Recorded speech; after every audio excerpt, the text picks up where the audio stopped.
Okay, let's do this once again. I really don't know why I put myself through this.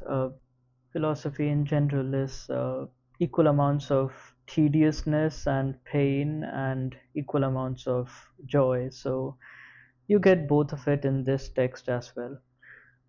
Before I get into it, I want to set precedent again. Sartre, coming from the French school of philosophy, has to expand on his predecessor from France, René Descartes, and he does so in a very interesting way. You take cogito ergo sum, you forget about ergo sum for now, and you just take cogito, which is I think, and you say that you think not only for yourself but for the whole of humanity. You don't see yourself as a single standalone entity, but you are an extension of humanity and you affect it likewise. So this puts a whole lot of burden on us as the reader to inculcate this kind of thinking into your everyday life. So which is what I try to do with every theoretical philosophical book that I read. And I, especially with this text, could feel the neurons rewiring in my brain, because some of these concepts are not obvious at first glance. You have to spend time with them and start looking at things that way for a long time before you get a sense of where the author is going. So I don't know why I do this to myself, and I'm going to read Nietzsche next, so I really must hate myself, I guess. Well, anyway, let's get on with existentialism. Well, it will be very difficult to give a brief description of this because it's a multitude of different theories coming together. That is the price you pay for having to stand on the shoulders of giants. But you have to build on ideas of freedom, which Kant very well espouses in his text. You have morality, you have a core tenet of existence and essence. You take all of these things and you put together in one complete system, and you have to defend that thought process, that way of life, against reproaches made by other communities, so to say, which again every philosopher has dealt with, as does Sartre here, against Marxists and communists who have their own Russian revolution going at this time, and they somehow see, and even Sartre predicts that he doesn't know where the revolution is going to go, but you have formed something based on your core principles, your values, and you are building something, but you will never know how it will end, because you as a individual self might hold some values dear to you, but you cannot think for a group, and you never know after your death how you will be perceived, how those values will be perceived, and what the multitude of economic and political factors will affect that thinking, not only on you as an individual but as a group. And evidently Russia fails spectacularly in the 1980s and 1990s. So Sartre again comes out on top there with his analysis of all of these different factions. To give a brief overview of existentialism, it will be to briefly go back to essence and existentialism. You say that man is a result of his actions. There is no predefined rules on what a man is. So you first come into existence and then you define who you are. And the way it manifests is that you again realize that there are no rules to live by, there is nothing good or bad, there are no ordained commandments that you have to follow, as the Christians would say. So you are left to fend for yourself. So how do you live in such a world where there are no rules?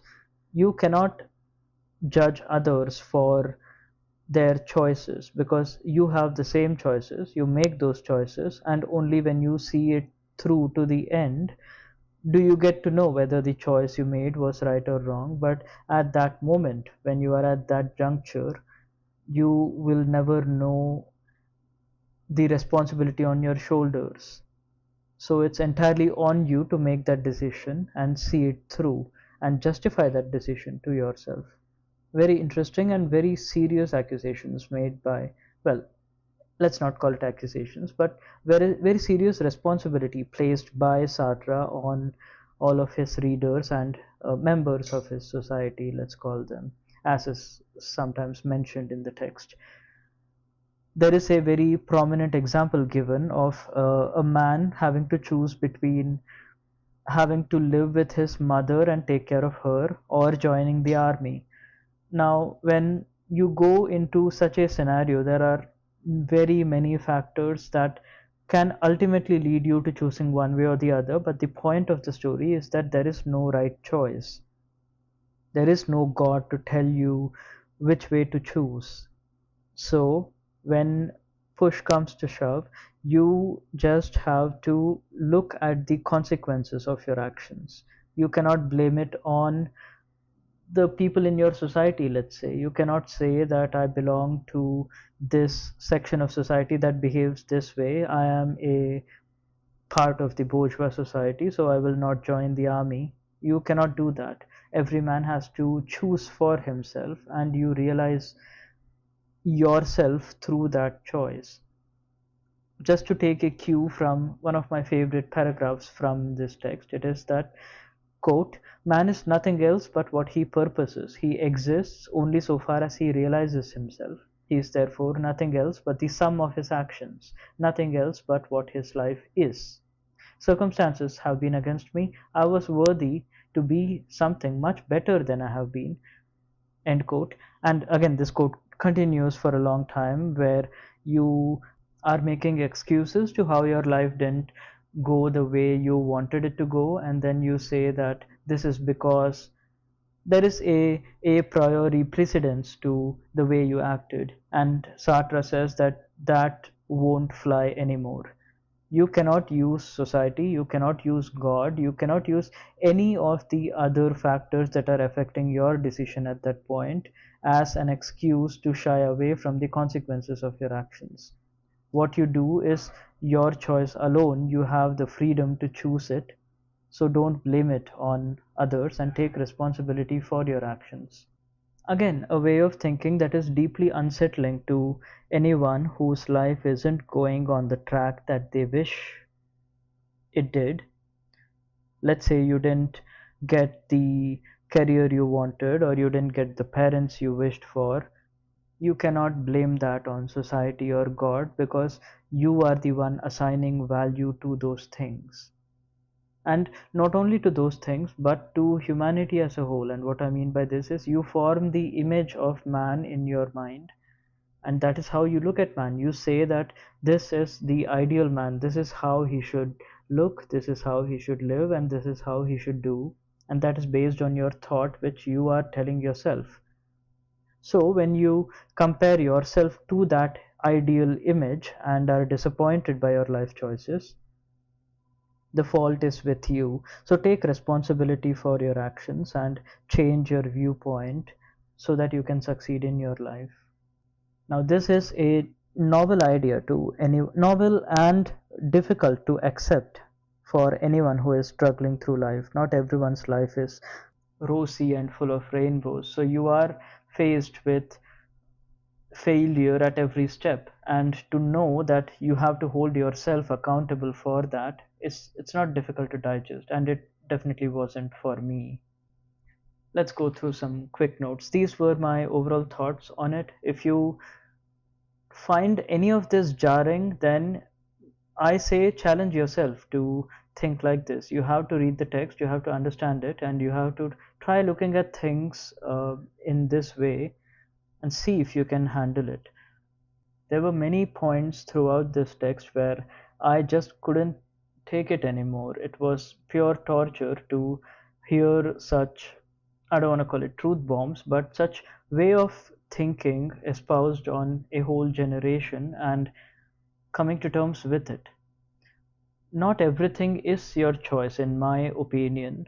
There are very many ways in which your life could be fucked. You could be born in a sexually abusive family. You could have been born into a family that couldn't afford 3 full meals a day.